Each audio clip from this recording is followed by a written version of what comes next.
Jonathan Drouin might get a team suspension for missing a team meeting. We'll be talking about what impact that could have, plus some more very concerning Habs medical staff updates, including, one, Kirby Dach, but also Sean Monahan and Yoel Armia. Finally, we'll be talking a bit about the Habs-Panthers game that broke some records and also resulted in a Nick Suzuki fine, so you won't want to miss anything on this edition of Habs Digest. Hello, bonjour, ahoy, and welcome. I am back at home, and I'm back with Jesse. We got the team back together after my trip to Montreal, and we're here to bring you a news edition of Habs Digest. Guys, if you are enjoying the videos, leave a like, comment, and the big thing, subscribe to the channel. Help us hit 5,000 subs. We're over 4,300 now. Your support has been amazing. We really, really appreciate it. Topic number one, Jesse, let's get right back into it. Finally back, finally together again. And the first thing we have to talk about is Jonathan Drouin might miss next game because he missed a team meeting. Now, I will say before I show this tweet, you'll see the tweet I'm going to show is Arber Basu talking about a now deleted tweet that he made that said the Habs were sure that Jonathan Drouin was going to miss next game and that it was non-negotiable. He's since taken that tweet down and has provided this update. He said he misheard Martin St. Louis, but St. Louis didn't commit to Drouin not playing tomorrow, said they would start with missing today's practice as a consequence, then they'll see. I personally be surprised if he played, but we'll see. He apologizes, it's been gaining steam, whatever. But essentially, Jesse, Jonathan Drouin missed a team meeting, and St. Louis is saying, like, hey, you got to be punished in some way. And it looks like he might get a one-game team suspension. What are your thoughts on this, and how does this impact the Habs and Jonathan Drouin as he heads into free agency? Well, I think he should get the one-game suspension. And I think that this is going to sting a little bit because, you know, if you're going to get suspended against any team for something that's really well within your control like this, if you're Jonathan Drouin, you sure hope that it's not against the Tampa Bay Lightning, the team that traded you, that drafted you third overall, very high aspirations, but kind of gave up on you and has had a lot of success, you know, since then, and the acquisition that they got as a result of that in Xhekaj. So, I mean, you have to wonder what Jonathan Drouin is thinking quite here. And you have to feel that this was a situation where it was kind of under his control. Because you got to feel somebody like Marty St. Louis, like Hughes, like they're reasonable people. If it was something that he couldn't control, for sure he wouldn't be possibly suspended for this next game. But it seems like it was the case. And, you know, him fighting for a contract next year and being a UFA at the end of the season, you got to wonder just what his thought process is right now. Yeah, it's a very good point you make. Like, this guy, he really has a lot to prove right now. He's been having a few seasons with, of course, various issues for him, his mental health, and also his performance on ice hasn't been the best. But as of late, he has been, as I mentioned in the last video, since the 2023 started, he has been the Habs' most efficient point producer, which is kind of shocking. It was shocking to me, and I'm sure a lot of you. But at the same time, there's clearly something going on with Drouin where, is it that he doesn't care as much as maybe some other players? I don't want to say he doesn't care at all, because that's certainly disingenuous. I wouldn't want to accuse anyone of that. But he has had lapses on the ice where he seems like he's not giving max effort. Now, to miss a team meeting, I'm not going to say anything bad about Jonathan Drouin, but you're right, Jesse. Like, what is he thinking? There's a lot of implications to this, not only for this season going forward with Montreal. Some people I saw saying Alex Belzile, future 2C, as the season goes on. Like, the injuries and the suspensions are piling up. So, yeah, I'm very curious to see what this means for the lineup. I just can't believe this happened. And, yeah, I guess we just have to wait and see if St. Louis follows through on that suspension or not. Topic 2, Jesse, this is...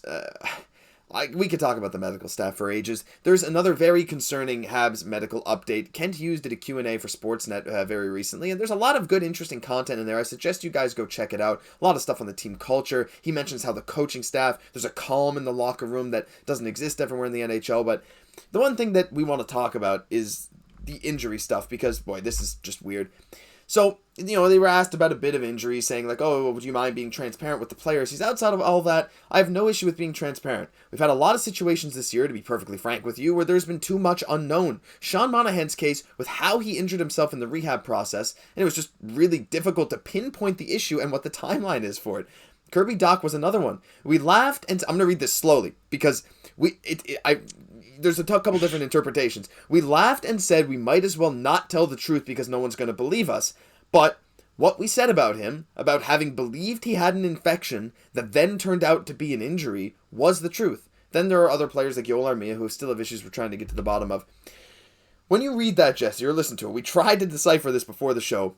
I can't tell if they're saying it's true he had an infection that was caused by an injury, or they thought it was an infection, but it's actually an injury.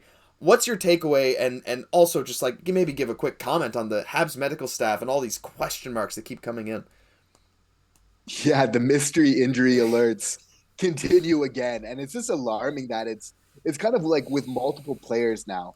The way that I do interpret that is that they do believe, and kind of following the timeline, the dissemination of the information, how it came out, it seems like they did think that it was an infection, which then turned into a lower body injury, and that part is correct. What I kind of find perplexing is that they don't want to tell us what caused it because of how funny it is. And see, like, we've been laughing about this like since the beginning, just because like it's so humorous, just how much, like, you know, how many question marks there is all around this.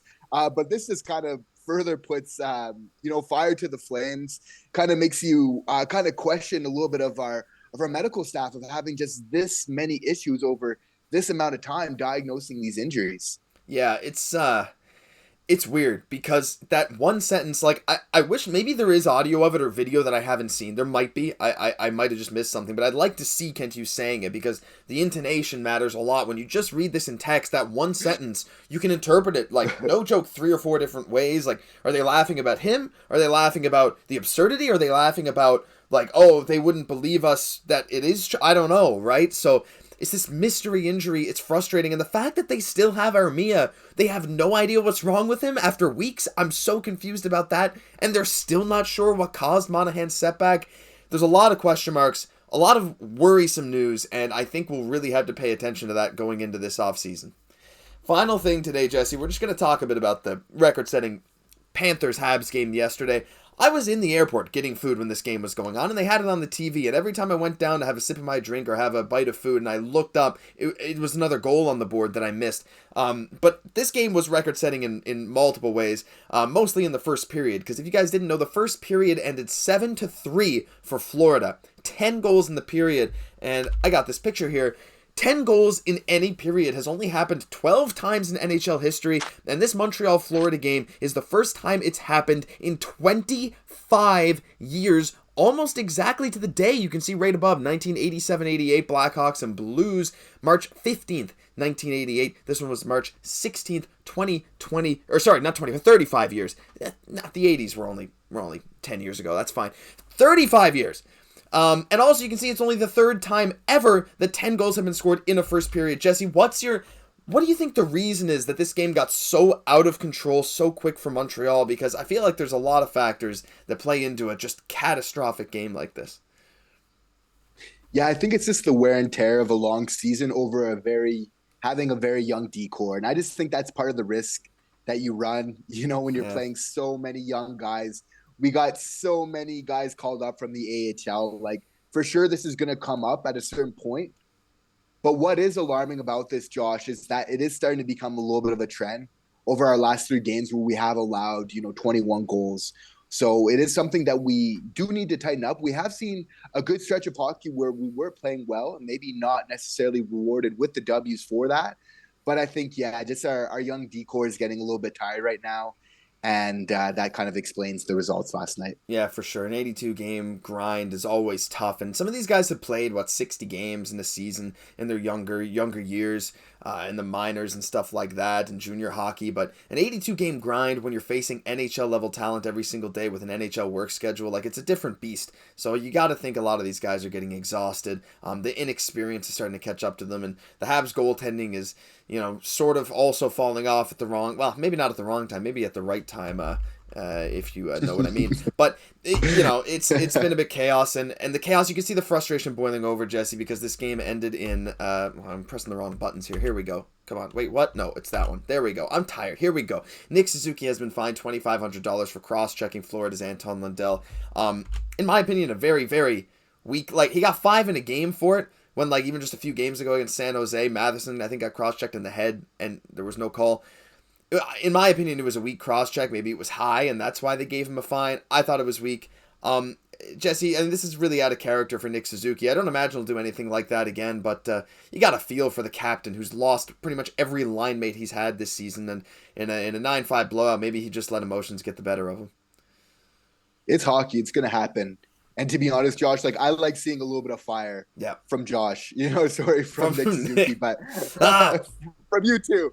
But I'm gonna say, if you are gonna cross-check somebody next time on the Florida Panthers, just make sure that you get Gudas. That's all I have to say. Yeah, fair enough. Gudas, big boy, rough player. I like that. I like that claim. Yeah, I don't mind Lundell. Sucks that he got a little hurt on the play, but I think he's fine. And I don't think it should have been a fine or a penalty from Nick Suzuki. Well, maybe 2 minutes, but anyway, it's past us. The Habs have been getting like some insane games recently, and sorry for not having many recaps of the last few games. Being in Montreal, we just couldn't make the video schedules work. But back now, so for the rest of the season, I think you guys should be able to expect a game recap for every game going forward. And yeah. Excited to be back. Excited to be here with you, Jesse. And if you guys enjoyed the video, leave a like, comment, subscribe to the channel. Help us hit 5,000 subs before the end of the season. We know you guys can help us out. We love all the support. I'm Josh Gosse for my co-host, Jesse Poirier. We'll catch you in the next one.